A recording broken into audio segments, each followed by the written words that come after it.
think there's just really no other issue that cuts you as much as the murder of our young people. And it's the subject of which I think I've had the most difficult time in this office. I remember going to a funeral of a young man I knew from Brick Towers, who was a kid that just reminded me a lot of my dad, and was just full of life, full of energy, funny as all get out, and was murdered on Court Street. And I never forget standing on at his funeral. I just didn't have it. I couldn't be the mayor at that point. I just sort of, I'll never forget sort of disappearing in the back. I was at Perry's funeral home and standing against a wall, and I just found myself getting angry and just something in me breaking, because there were so many people there at that funeral. There were his peers, other young people, there were teachers, community leaders, everybody was there.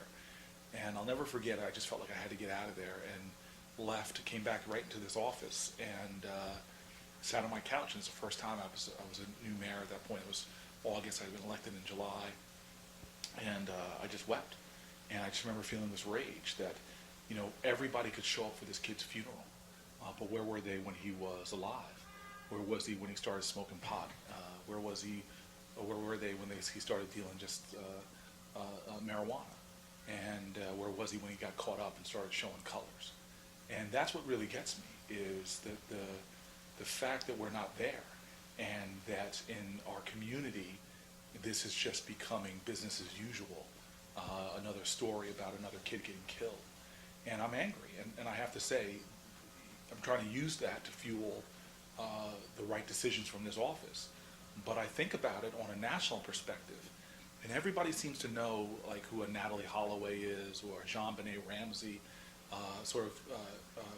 women, white women, frankly, from other circumstances. And you know, folks can't name one black young male that was shot in America. The names just disappear, and if they show up in the headlines at all.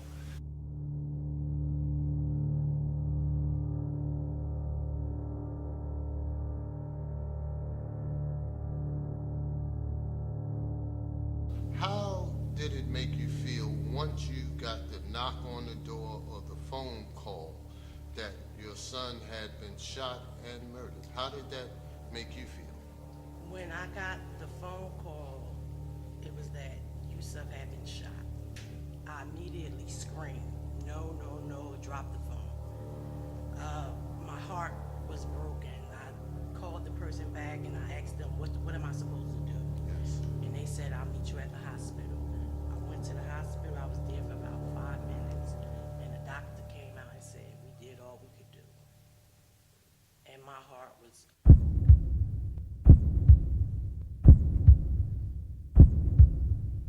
To the youth out here, I got some stuff to tell y'all, man, that's real important, man.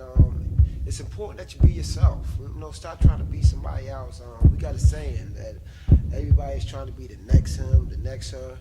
Why don't you be the first you so you can get your next one? Have somebody follow you. Because I don't want to be the next Kobe Bryant. I don't want to be the next Barack Obama. I want to be the first Al-Tariq Encore. I want to thank Don Richardson and Dino's Films for doing this film, for putting light where it needs to be, for not playing the game of avoidance or trying to smooth over the roughness that still exists in our society. Will never heal unless we talk about the pain, and so critical, and I'm just grateful, really grateful that you're doing this, and you give me hope through the light that you create through projects like this, so thank you. I support mothers of murdered sons. I support their mission. I support their love. I rejoice in their spirit and their strength, and I pledge myself to make your organization's membership wane and end, so that your voices are voices that finally silence this madness. She took it straight to the head. So these days, man, we still mourn for every loved one that we had, every single one under the grass.